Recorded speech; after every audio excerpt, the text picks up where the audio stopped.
Students, आज हम काफ़ी इम्पोर्टेंट सेशन यहाँ पर देखने वाले हैं। इस लेक्चर के अंदर हम कुछ इम्पोर्टेंट यानी कि यहाँ पर इकोलॉजी से रिलेटेड कुछ इम्पोर्टेंट बातें करने वाले हैं। इकोलॉजी में जो आपसे क्वेश्चंस पूछे जाते हैं, अगर हम यहाँ पर सीबीएसई की बात कर रहे हैं या फिर हम बात कर रहे हैं नीट के हिसाब से बात करें, तो यहाँ पर इकोलॉजी में आपसे ग्रोथ मॉडल से क्वेश्चन पूछे जाते हैं। पहले बेसिक चीज़ें थोड़ी सी जान लें ग्रोथ के बारे में, इम्पोर्टेंट जानकारी आप थोड़ी सी जान लें, उसके बाद में हम यहाँ पे स्टार्ट करते हैं। क्लियर? कोई भी ग्रोथ की अगर हम बात करते हैं, पॉपुलेशन की, पॉपुलेशन को हम क्या मानते हैं? अगर हम पॉपुलेशन की बात करें तो ग्रुप ऑफ इंडिविजुअल्स कोई भी है जो ऑर्गेनिज्म है, उनके ग्रुप को हम क्या मान रहे हैं? पॉपुलेशन मान रहे हैं। किसी भी पॉपुलेशन में ग्रोथ जो होती है उसको क्या क्या फैक्टर्स जो हैं अफेक्ट कर सकते हैं, जैसे कि इन्वायरमेंटल कंडीशंस हो सकती है अलग अलग तरीके की जो कि ग्रोथ को अफेक्ट कर सकती है। उस पॉपुलेशन में हम ये देख सकते हैं कि रिसोर्सेज कितनी अवेलेबल हैं, रिसोर्सेज लिमिटेड है या फिर रिसोर्सेज जो है वो लिमिटलेस है। ये चीज़ यहाँ पर अफेक्ट करती है ग्रोथ को। वहीं अगर हम बात करें तो पॉपुलेशन के अंदर जो ग्रोथ है उसको प्रे और प्रेडेटर, यानी कि किसी भी पॉपुलेशन के अंदर जो प्रेडेटर है उसके शिकारी है वो कितने हैं और शिकारी किस टाइप के हैं, वो भी हम ये कह सकते हैं कि ये सारे फैक्टर्स जो होते हैं किसी पॉपुलेशन की ग्रोथ को अफेक्ट करते हैं। इसके अलावा क्या क्या हम ये कह सकते हैं कि कौन कौन से पैरामीटर्स है जिनके बेसिस पर हम ग्रोथ को मेनली मेजर करते हैं। तो 4 इंपॉर्टेंट पैरामीटर्स होते हैं ग्रोथ के, इन पर आपको फोकस करना है। एक होता है बर्थ रेट, एक होता है बर्थ रेट, जन्म दर जिसे हम कहते हैं, इसको नेटालिटी भी हम कहते हैं। बर्थ रेट को क्या कहते हैं? नेटालिटी कहते हैं। एक होती है डेथ रेट, डेथ रेट यानी कि मृत्यु दर कहते हैं इसको, और इसको हम मोर्टालिटी कहते हैं। तो डेथ रेट और बर्थ रेट बहुत इंपॉर्टेंट पैरामीटर्स हैं। क्लियर? ये हम ये कह सकते हैं कि नेचुरल डेथ होना और नेचुरल बर्थ इस तरीके से हम लेते हैं यहाँ पर, इसके अंदर ध्यान रखना है। उसके बाद में आपके इमाइग्रेशन, इमाइग्रेशन, इमाइग्रेशन एक इंपॉर्टेंट पैरामीटर है, ध्यान रखना है। इमाइग्रेशन का मतलब क्या होता है? किसी भी पॉपुलेशन के अंदर, किसी भी ज्योग्राफिकल एरिया में जो कोई पॉपुलेशन है, उस पॉपुलेशन के अंदर कोई ऑर्गेनिज्म जो है, अलग अलग ऑर्गेनिज्म अगर वो क्या कर रहे हैं, आ रहे हैं दूसरी पॉपुलेशन से उसके अंदर आ रहे हैं, अंदर आ रहे हैं, तो उसको हम क्या कहते हैं? इमाइग्रेशन कहते हैं। क्लियर? तो इमाइग्रेशन की वजह से पॉपुलेशन क्या होती है? बढ़ती है, हमेशा ध्यान रखना है। क्लियर? अगला पैरामीटर होता है ई माइग्रेशन। अगला क्या होता है? ई माइग्रेशन। ई माइग्रेशन का मतलब क्या होता है? यानी कि किसी भी ज्योग्राफिकल एरिया से, पॉपुलेशन में से अगर इंडिविजुअल दूसरी पॉपुलेशन में जा रहे हैं, तो जिस पॉपुलेशन से जा रहे हैं वो, उसके लिए क्या हो गई? पॉपुलेशन की कमी होगी। तो ई माइग्रेशन का मतलब है कि किसी भी ज्योग्राफिकल एरिया में जो पॉपुलेशन है उससे इंडिविजुअल का बाहर जाना, उसको हम क्या कहते हैं? ई माइग्रेशन कहते हैं। ई माइग्रेशन से पॉपुलेशन जो होती है वो क्या होती है? कम होती है, जिस भी एरिया से पॉपुलेशन जाती है वहां की। क्लियर? इसके बेसिस पर आप इस तरीके से ध्यान रख सकते हैं। पॉपुलेशन जो किसी भी ज्योग्राफिकल एरिया की जो पॉपुलेशन होती है, टोटल पॉपुलेशन जो होती है, उनको हम क्या कहते हैं? पॉपुलेशन की डेंसिटी कहते हैं। तो किसी भी गिवन एरिया में जितनी पॉपुलेशन होती है उसको हम क्या कहते हैं? पॉपुलेशन डेंसिटी कहते हैं, और इसको हम कैपिटल N से रिप्रेजेंट करते हैं। जो बर्थ रेट है इसको हम स्मॉल b से रिप्रेजेंट करते हैं, जो डेथ रेट है इसको हम स्मॉल d से रिप्रेजेंट करते हैं, और जो इमाइग्रेशन है इसको हम कैपिटल I से रिप्रेजेंट करते हैं, और जो ई माइग्रेशन है इसको कैपिटल E से रिप्रेजेंट करते हैं। ये सारी चीज़ें आपको ध्यान रखना है। क्लियर? अब इसके बेसिस पर आप क्या कर सकते हैं? यहाँ से एक आइडिया ले सकते हैं। अब समझना, अगर आपसे इस तरीके से पूछा जाता है कि कैपिटल N जो है, ये इसका मतलब समझ में आ गया आपको कि ये पॉपुलेशन की डेंसिटी होती है, कैपिटल N है। पॉपुलेशन डेंसिटी को इन फैक्टर्स का क्या क्या इफेक्ट होगा वो आप समझिए। एक है आपका ई यानी कि ई माइग्रेशन, एक है आपका आई यानी कि ई माइग्रेशन, एक है आपका बी यानी कि बर्थ रेट, और एक है आपका डी यानी कि डेथ रेट।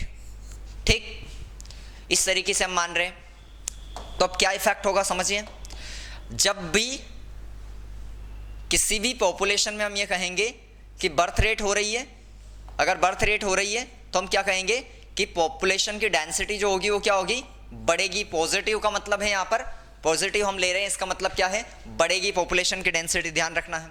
तो बर्थ रेट से पॉपुलेशन की डेंसिटी क्या होगी, इंक्रीज होगी, बढ़ेगी। क्लियर। अगर हम डेथ रेट से बात करेंगे तो डेथ रेट से क्या होगा, डेथ रेट से पॉपुलेशन की डेंसिटी कम होगी, डिक्रीज होगी, तो माइनस का साइन हमने लगा दिया। किसी भी पॉपुलेशन में इमाइग्रेशन हो रहा है, इमाइग्रेशन की बात करें पॉपुलेशन डेंसिटी में, यानी कि वहां से पॉपुलेशन आ रही है, इंडिविजुअल आ रहे हैं अलग अलग पॉपुलेशन के, तो ऐसे में वो क्या होगा, पॉपुलेशन बढ़ेगी इमाइग्रेशन की वजह से। तो इमाइग्रेशन की वजह से भी बढ़ेगी, तो पॉजिटिव साइन, ध्यान रखना है। और ई माइग्रेशन जो होता है इससे पॉपुलेशन क्या होती है, डिक्रीज होती है, तो यहाँ पर नेगेटिव साइन, ध्यान रखना है। तो इस प्रकार से आप देख सकते हैं कि किसी भी पॉपुलेशन के अंदर ये जो 4 पैरामीटर्स होते हैं इनके क्या इम्पैक्ट होते हैं किसी पॉपुलेशन की ग्रोथ में। अलग अलग जो पॉपुलेशन होती है उसकी ग्रोथ में इसके क्या क्या आप ये देख सकते हैं कि इम्पैक्ट क्या क्या होते हैं, ध्यान रखना इन चीज़ों को। क्लियर। अब कुछ चीज़ों को यहाँ पर समझने की कोशिश करें आप। अगर एक नॉर्मल हमारी पॉपुलेशन है, जो हम ये कह सकते हैं कि नेचुरली हमें जो देखने को मिलती है पॉपुलेशन, उसके अंदर क्या क्या चीज़ें आपको देखने को मिलेंगी, नॉर्मल पॉपुलेशन के अंदर क्या क्या चीज़ें आपको देखने को मिलेंगी। पहली चीज़ ये कि आपको इसके अंदर अगर नॉर्मल पॉपुलेशन है कोई सी भी, तो उसमें सबसे ज़्यादा जो इम्पैक्ट होगा वो किसका होगा, बर्थ रेट और डेथ रेट का। यानी कि अगर एक पॉपुलेशन है तो उसमें इंक्रीज और डिक्रीज करने का क्या होगा, जो पहले से हम ये कह रहे हैं कि कोई पहले से पॉपुलेशन है जो किसी ज्योग्राफिकल एरिया में रहती है, तो उसमें ज़्यादा इंपैक्ट किसका होता है, बर्थ रेट या डेथ रेट से क्या होता है, हम ये कहते हैं कि ज़्यादा से ज़्यादा इंपैक्ट होता है। पॉपुलेशन डिक्रीज या इंक्रीज जो होती है वो इन पैरामीटर्स की वजह से ज़्यादा होती है। पर अगर यहीं पर हम बात करते हैं कोई नए पॉपुलेशन की, जो नई नई अभी किसी जगह पर ज्योग्राफिकल एरिया में स्टार्ट हुई है इस प्रकार की पॉपुलेशन, जो कि अभी हम ये कह दें कि वहाँ पर एक कॉलोनीज बनाई है, कॉलोनाइज हुई है नई पॉपुलेशन, तो ऐसे में सबसे ज़्यादा इंपैक्ट किसका होगा, इमाइग्रेशन का होगा। यानी कि जो नई नई पॉपुलेशन उसमें आएगी उससे, तो आपसे ये क्वेश्चन पूछा जाता है कि बताइए अगर नई कॉलोनाइज पॉपुलेशन है जो अभी नई नई विकसित हुई है किसी ज्योग्राफिकल एरिया के अंदर, तो उसमें किस पैरामीटर्स का मैक्सिमम इंपैक्ट होगा, तो आंसर क्या आएगा, इमाइग्रेशन, ध्यान रखना है। क्लियर। ये सारे इंपॉर्टेंट चीज़ें स्टूडेंट्स, एक एक चीज़ को मिस नहीं करना है। जब आप एनसीईआरटी को पढ़ेंगे 12th की ऑर्गेनिज्म एंड पॉपुलेशन को, तो आपको एक एक चीज़ें लाइनें यहाँ पर समझ में आ जाएंगी अगर इन चीज़ों को समझते हैं। क्लियर। अब यहाँ पे थोड़ा शॉर्ट में जरूर मैं पढ़ा रहा हूँ, अगर यही सारी चीज़ें मैं थोड़ा सा डिटेल में आपको एक्सप्लेन करता हूँ तो आपको फिर सारी चीज़ें, जब हम एक बार कोशिश करेंगे एनसीईआरटी से भी इसको पूरा का पूरा कवर कर लेंगे, ताकि आपको एनसीईआरटी की लाइनें एग्जैक्ट समझ में आ जाएंगी, ताकि आपका नीट में या 12th बोर्ड में एक क्वेश्चन भी गलत ना हो, कैसे भी करके आउट ऑफ मार्क्स लाना है, ध्यान रखना। और नीट में 12th में क्या आते हैं आपको पता, कंप्लीट एनसीईआरटी बेस्ड रहता है। ओके, तो ऐसे में बिल्कुल उस हिसाब से चीज़ें देखना है। ठीक। अब देखिए हम बात कर रहे हैं यहाँ पर पॉपुलेशन ग्रोथ के मॉडल की बात करते हैं। तो ग्रोथ मॉडल जो होते हैं हमारे, ग्रोथ मॉडल जो होते हैं, 2 तरीके के ग्रोथ मॉडल बनते हैं, यहाँ पर ध्यान रखना है। 2 तरीके के पॉपुलेशन के ग्रोथ मॉडल होते हैं। कौन कौन से, एक आपका होता है, अगर ग्रोथ मॉडल की हम बात करते हैं तो एक होती है एक्सपोनेंशियल ग्रोथ, एक्सपोनेंशियल ग्रोथ होती है, इसको ही हम ज्योमेट्रिक ग्रोथ भी कहते हैं। इसको हम क्या कहते हैं, ज्योमेट्रिक ग्रोथ भी कहते हैं। और एक होती है आपकी लॉजिस्टिक ग्रोथ।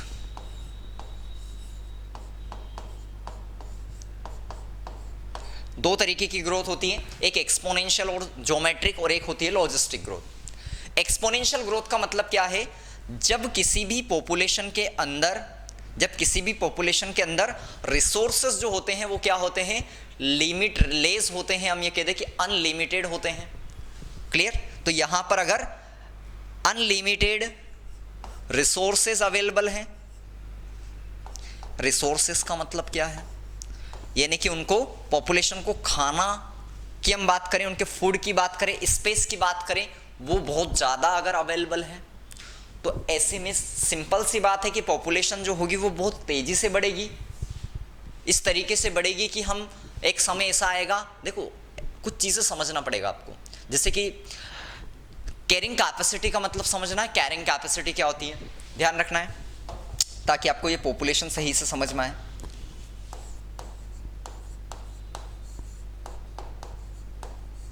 कैरिंग कैपेसिटी, इसको हम कैसे रिप्रेजेंट करते हैं? ठीक, हमारी नेचर जो होती है, इसकी अगर हम बात करते हैं तो इसके पास हम ये कह सकते हैं किसी भी जगह के लिए, रहने के लिए, एक पॉपुलेशन के लिए हम ये कह सकते हैं कि इसके पास एक प्रॉपर मात्रा में फूड और रिसोर्सेज अवेलेबल है। यानी कि ये आप एक समझिएगा, एक आप रूम की हम बात कर रहे हैं, यहाँ पर ये जो रूम है इसके अंदर आप मान लीजिए, या आप रूम मान लीजिए, इस रूम के अंदर मैक्सिमम 10 लोग आ सकते हैं, उनके लिए प्रॉपर जगह भी है और प्रॉपर खाना भी मिल सकता है उनको। यानी कि रिसोर्सेज जो है 10 लोगों के लिए कोई कमी नहीं आएगी।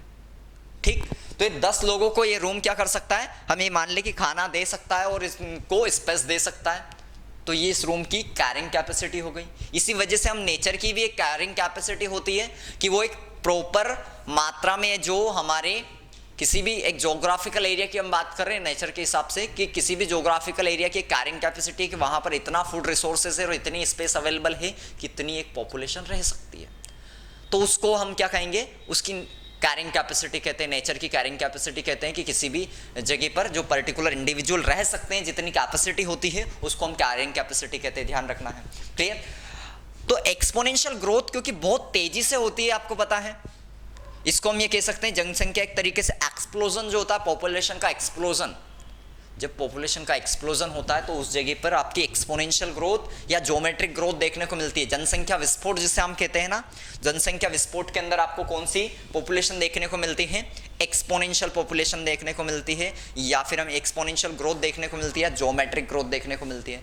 यहाँ पर जब अब हम कर्व को देखेंगे, अभी मैं आपको शॉर्ट में बता रहा हूँ, कर्व अब देखेंगे आप तो इस तरीके का जे शेप कर्व आपको दिखाई देगा। जे शेप कर्व यानी कि स्टार्टिंग में जो पॉपुलेशन थी उसमें ग्रोथ कम थी थोड़ी, उसको हम लेग फेस कहते हैं। इसका क्या कहते हैं? इसको लेग फेस कहते हैं। पर आखिरी में जो है पॉपुलेशन एकदम से बढ़ती है और लगातार बढ़ती जाती है और एक स्टेज पर इस कैरिंग कैपेसिटी को क्रॉस कर जाती है, यानी कि नेचर की जो कैरिंग कैपेसिटी होती है उसको भी यहाँ पर पॉपुलेशन जो होती है वो क्रॉस कर जाती है। क्लियर? तो लेग फेज होता है ये, और ये होता है एक्सेलरेशन फेज। क्लियर? तो ये हमने एक छोटा सा एक यहाँ पर एक आइडिया देखा है। हम इस पूरे लेक्चर्स को कंटिन्यू करेंगे, ये सारी चीज़ें थोड़ी सी कोशिश करेंगे डिटेल में आप देखें ताकि आपको चीज़ें समझ में आए। ओके, मिलते हैं नेक्स्ट लेक्चर में।